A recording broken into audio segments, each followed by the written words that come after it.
In Vegas, you were working with a lot of the Rat Pack and people that are quite legendary from that. Do you want to name a few of the people that some of the stars, the great stars that you worked with back then? Well, it's pretty impossible to do that without mentioning every big name in the business. You name them, you name them, and I'll say yes, I handled them.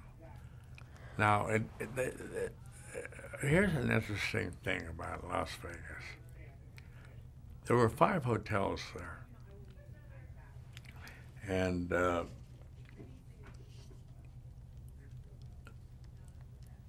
in comes 2 new hotels they started to build. One of them was the Sands Hotel, and the other one was the Sahara Hotel.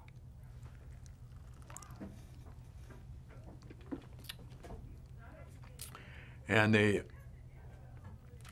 only the Sands was run by Jack and Trotter, who had been the boss at Copacabana in New York, which was the biggest. And the second biggest was Bill Miller's Riviera in New Jersey. And Bill Miller, now they played all the big top stars in the world, the Copacabana and the Riviera. So they made a deal with the other Las Vegas hotels. Said, what the hell are we going to do here? You guys have got all the acts. And they said, well, Belden said, well, I'll tell you what, each hotel will give you 5 acts. You can have them. However, all of these 5 acts were like losers, They gave them acts that weren't doing well at all. And so this went on for about 3 months, 3 or 4 months. Now, in the meantime, the Flamingo Hotel was sold to a man named Jake, was it Jack? He owned a furniture store, a wholesale furniture store. And when they opened the Flamingo Hotel, they had a $10 million furniture bill with this guy. And they ordered to settle it with him. They gave him the hotel. So now he became a hotel owner. And I'm at MCA selling him acts. And he says, hey, look, kid, I need somebody like Jack and Trotter. Jack and Trotter and those guys are driving us crazy. They want our acts, and we ain't giving them to them. And you have a list, and you know every single one of these people. You handle every one of them. And how much could a kid like you be making? I forget what he made. $800 a week, $1,000 a week. Well, I was making $11,100 a year, including my Christmas bonus. That's how much I was making. Now, I went up to Reno, and Charlie Mapes, who owned the Mapes Hotel, was a Yale guy. He was a college guy.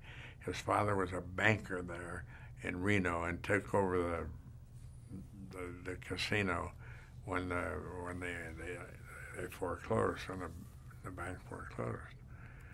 So I said, Charlie, I can't believe what just happened. He said, I got an offer of $800 a week to be the entertainment director of the Flamingo Hotel. I said, Jesus. don't know what to do. I'm afraid to do it. Number one, I'm a big guy at MCA. For the young guy, I was one of the guys that's really going to make good, and I'd have to leave that. And I'm afraid that I'll end up with,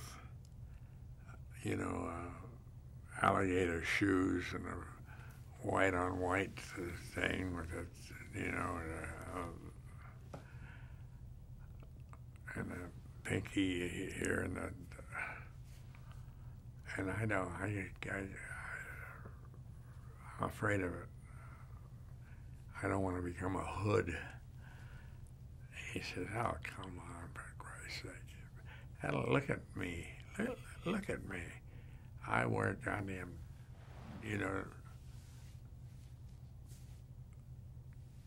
leather things here and on my tweed. Everything I do is tweed. That'll never happen to you. You just be yourself. Be yourself and you'll be okay. You should take that job." But not only that, it's great for me too. I said, "Well, in what way is it great for you?" He said, "Well, these acts come out and they play Vegas, and then they come out and they play Reno, several weeks apart. If you can get," and Mace played all the same acts, Sinatra and all. He said, if you gave them 4 weeks in Vegas and let them take a week off and then come in, they never have to leave the state. And you would be, he says, "Wait a minute." I said, "I'm not going to pay you any $800 a week or whatever the hell it was. I'll pay you $700 a week. Or what? I think $1,000 a week I was getting. And I'll pay you $700. So there's $1,700 a week. And I now go up to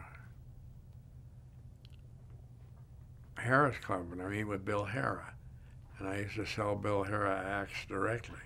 Bill Hara had a nightclub that had 65 seats, but he would pay Sinatra, Lena Horne, all those big stars the same price as Vegas and Reno.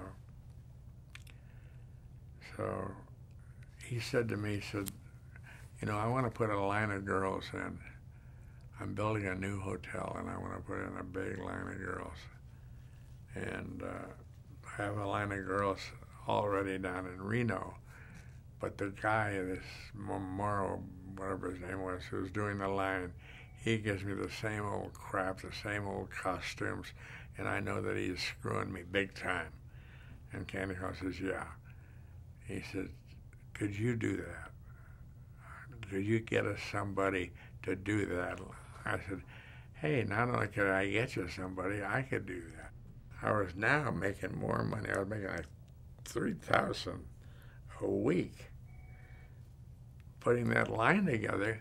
And I go home. We're living on Veteran Avenue with my wife, Fupi, who is Harry Cohn's secretary at Columbia Pictures. I talked it over with her.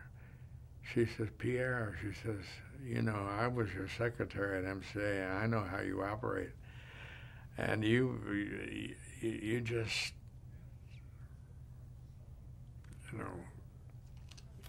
you can't make it. I mean, you can make it, but it's not in your nature to be a corporate animal. You just are not that type. You don't have the balls for it. You can't fire people. You can't, you just, go out on your own. That's where you belong," and so on and so on. Go into management, go into managing people, and you'll build a big company and so on. And I'm now in with Lou Wasserman, and I said, "Hey, Lou," I told that I wanted to quit to Larry Barnett, who was my immediate boss at MCA. And I got a call from Lou Wasserman to come up and see him. He said, "Pierre, you see this desk here?" And there was nothing on the desk except a Tiffany. A paperweight? Weight, you know. He said, "If I picked this thing up and I was throw it out the window, what do you think would happen to it?" This was MCA where it is now. I said, "Gee, Lou, I don't know." He said, "Well, let me tell you what would happen to it. It would hit some young man who got caught up with all the glamour of opening nights, sitting there at the Boss with your big star up on the stage, and you're sitting with the owner of the hotel. And all the limos and you're caught up. You get so caught up in this to say, well, Jesus, I can go out and do this myself and make a fortune. And they do, and they leave. And now the reason I would hit one of those guys is every single one of them's walking around here trying to get back in. I said,